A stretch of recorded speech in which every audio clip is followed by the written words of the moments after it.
слышал про такой род әлім, который типа не на словах, а на действиях. Сөзге жақын емес, көбінесе іске жақын.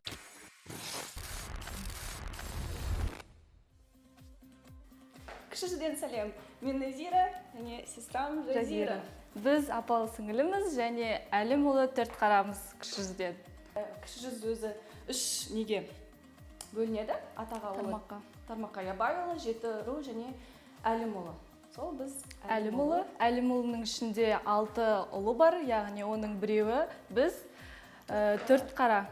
Әр рудың өзінің, точнее, жүздердің өздерінің ұрандары бар. Бізге берген ұранымыз, яғни жаңағы Найза берде соғысқа қой, жауға қой. Жауға бер.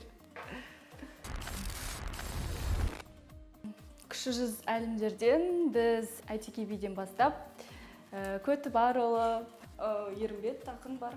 Арал батырлары бар, Алтай батырлары бар әлім ұлынан шыққан. Именно әлім туралы негізі қатты көп емес. Бірақ айтады енді қырсық деп.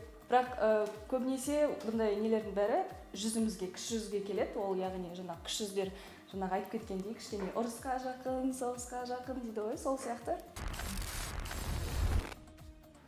Алим, ну это как бы младший брат, типа младшие братья адайцев. И, ну я как бы много слышал, что они любят драться и решают вопросы кулаком, брутально. Соғысқа емес, біз деген сөзге жақын емес, біз именно соғысқа жақынбыз. Есть такой стереотип, что на младший жуз все нефтяники. Именно адайларды батыс жақтан деп айтады ғой. Сол үшін жаңағы нефтяник деп айтатын шығар, бірақ алайда ол адайларға жақын жаңағы стереотип шығар. Как я уже говорил, алим, есть такой род, у них язык не подвешенный, у них все происходит на физическом уровне. Как я уже говорил, они трудолюбивые. Алим, они люди дела, у них кулак всегда наготове. Әлемдер сөз шебер емес, сөйлей алмайды. Әрине жоқ, біз көріп тұрсыздар, біз сөйлеп тұрмыз.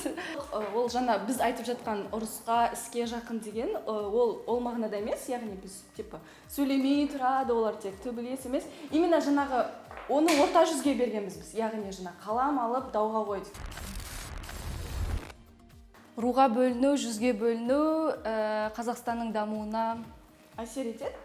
Дәл қазіргі жағдайда ол біз бұрынғы жағдаймен салыстырғандағыдай бөлінбейміз, біз кіші жүз, жаңағыда орта, ұлы жүз деп. Бірақ енді ол тек жаңағы мектеп кездерімізде бір-бірімізге айтқанымыз болмай, сен кіші жүзсің, мен ұлы жүзбін деген. Руға бөлінейік деп, абылай ес жиған, ес білген адамдар уже мен ойлаймын, менің ойымша руға бөлінбейді, бірақ бөлініп жатса, ол әрине біздің Қазақстанның дамуына кедергі жасайды. Бағдарламаға шақырғандарыңызға өте рахмет, керемет өтті. Және де жаңа ештеңені ашпадық, өкінішке орай. Және де осы «Как есть» каналына жазылыңыздар және сау болыңыздар.